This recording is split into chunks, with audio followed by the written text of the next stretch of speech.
In 2015, there were four friends that came together to start an app called Smartify. And these friends really liked to visit museums and they really enjoyed viewing artwork.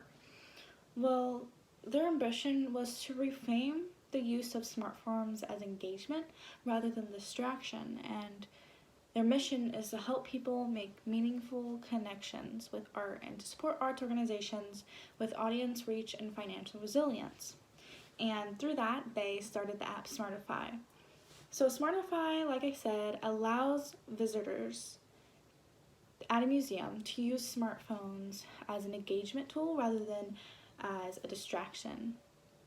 It can be used as a visitor's guide to 90 plus museums and galleries that the app is partnered with, and the user scans the artwork that they see to learn more information about it.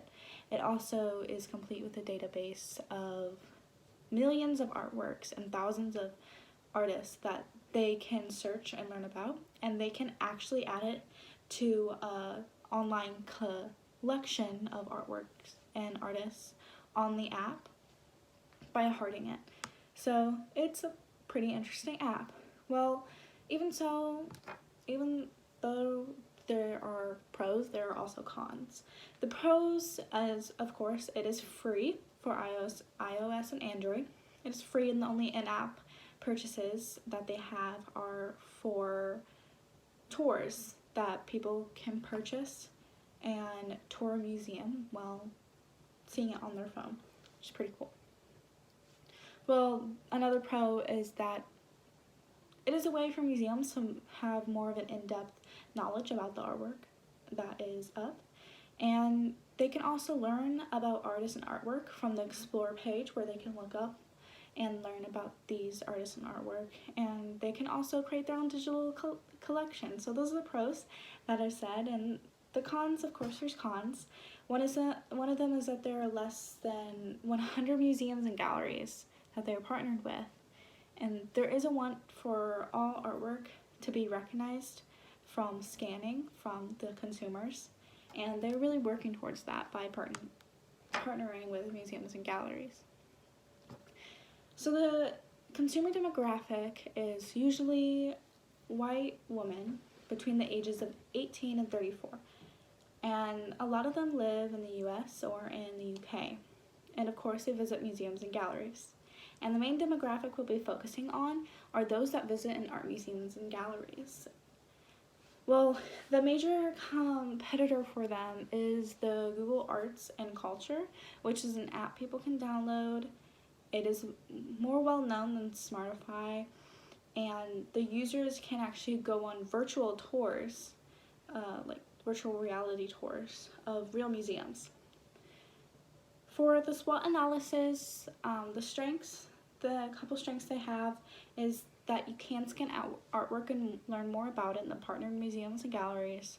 It also provides a database of millions of artworks and thousands of artists. The weaknesses is that they are partnered with less than 100 galleries and museums, and not many app users do know about it. So opportunities. They do have the ability to partner with more museums and galleries, and they can also continue adding information about more artworks and artists. Through scanning artwork, they can add more information about those artworks and the ones they have in their database. But of course, there are some threats. There are competitors like Google Art and Culture that have a wide database of artists and artwork, and of course, it allows them to virtually view a gallery instead of actually going and using the Smartify app to physically look at artwork and scan it. And there's also a taboo in most museums and galleries about how being on their phone is bad. So it really is a threat because it's an app, and a lot of museums and galleries don't like seeing their visitors using a phone, and a lot of visitors don't like using a phone because it's a taboo, and they may not want to partner with the app because of this. There are three main campaign objectives that I would like to focus on, and those are communication-based objectives. Number one is to increase consumer brand awareness within cities where partner museums and galleries are located. Number two is to encourage users to use the app for more than just one feature, such as scanning and also looking up on their database artists and artwork. Another one is to change consumers' negative beliefs about using smartphones in art galleries and museums, and to actually encourage them to use the app as a resource while visiting these museums and galleries. For media, there is a reach objective for media, and that is to reach 50% of visitors in partnered galleries and museums and reach 10% of tourists. This could be possible if the partnered art museums and galleries actually advertise the app. And the frequency objective is to reach 50% of visitors in partnered art galleries and museums 2 to 3 times per visit on an average of 4 to 5 times a month. Now this will vary depending on the museum. And also to reach 10% of visitors on an average of 2 to 3 times per visit. And of course these visitors to the museums as well as the tourists, the demographics we're trying to reach is the ones that go to these partnered art galleries and museums. Now there are multiple different media types to use to reach tourists and visitors at these museums and galleries.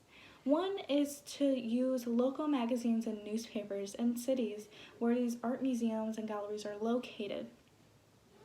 Another one is to put up posters on local universities, and also for museums and art galleries to have flyers or informational packets and banners up in their galleries to promote the app. Another one is to use broadcasts. We can put ads up on radio and podcasts, actually talk to art and tech podcasts about the app. Another one is to use digital. We can put up local Facebook ads as well as local news sources. We can use those, and we can also put up local Google ads as well.